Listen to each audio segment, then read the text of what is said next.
আজি বহুদিনৰ মূৰত আপোনালোকৰ সন্মুখত স্বৰচিত কবিতা পাঠ কৰিবলৈ মই নীলকমল চৌধুৰী আহিছোঁ। আজিৰ কবিতাটিৰ শিৰোনাম মই দিছোঁ হৃদয়ত আজি এজাক মুক্ত বতাহ।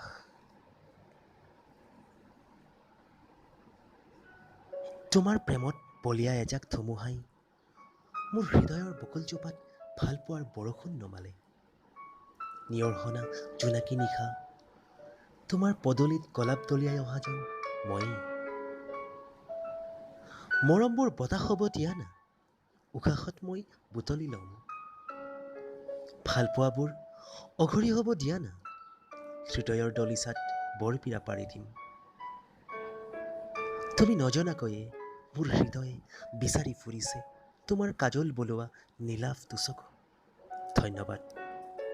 আপোনালোক কবিতাটো কেনে পালে এই বিষয়ে মোক জনাব। আপোনালোকৰ পৰামৰ্শই মোৰ আগবাঢ়ি যোৱাত সহায় হ'ব বুলি ভাবিছোঁ।